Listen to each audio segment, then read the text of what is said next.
Oi, oi! Alguns dias atrás eu estava trocando uma ideia com a minha irmã justamente sobre uma pergunta que chegou para mim aqui no Instagram de vocês.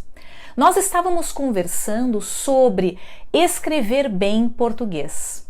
E nós não estávamos falando se essa pessoa era surda ou se essa pessoa era ouvinte. O nosso foco não era o físico, era a escrita em si, né? Pessoas que escrevem bem. Agora, o que eu penso sobre a pergunta que vocês me mandaram sobre a escrita de surdo, né? Ah, essa é uma escrita de surdo, tá? Esse é um assunto bem polêmico, mas eu tenho meu pensamento e o meu posicionamento sobre isso. Foi um tema que eu discuti muito e recorrentemente no meu doutorado. Então, qual foi a minha conclusão, né, frente aos estudos que eu fiz sobre isso, sobre a escrita de surdo, a escrita do surdo? Eu penso que nós não podemos homogeneizar, nós não podemos colocar todas as pessoas dentro de um mesmo saco e dizer que elas funcionam e agem da mesma forma devido a uma característica física, biológica.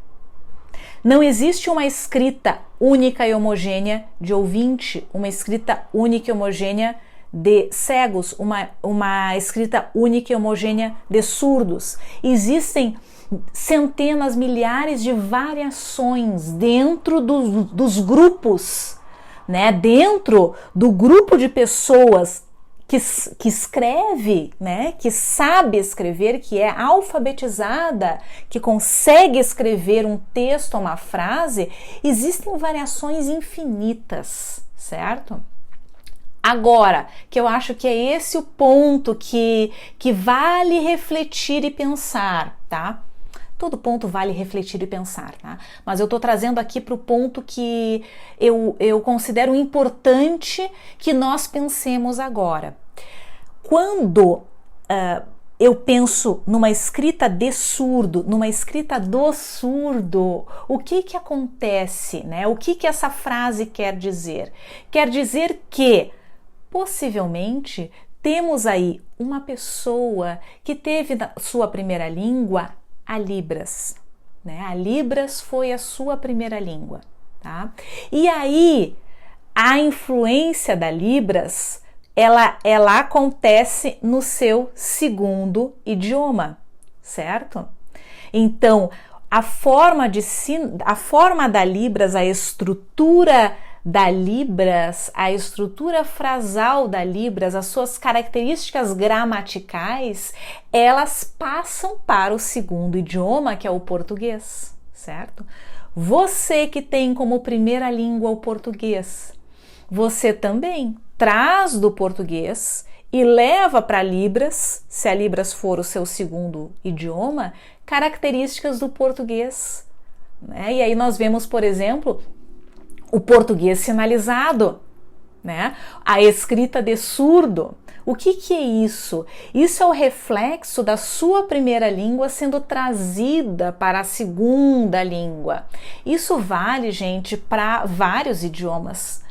Eu, nas minhas aulas de inglês, eu estudo inglês até hoje, eu trago estruturas do português para o inglês, né? Que eu aproximo as duas línguas orais, né? O português falado e o inglês falado.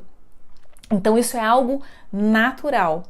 Então, quando nós vemos uma escrita que nos lembra a sinalização da Libras, o que eu, Débora, penso?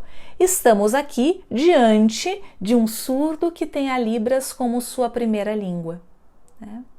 Bom, e aí, daí desencadeiam-se diversas questões, né, de direito linguístico, de respeito linguístico, de correção diferenciada de redações do vestibular, né, uma série de questões educacionais, político-educacionais, né, que são muito importantes de serem levadas em conta. né, para que haja um respeito linguístico a esse surdo, a este indivíduo que tem como primeira língua a Libras, que tem como seu ninho linguístico a língua de sinais. Beijos!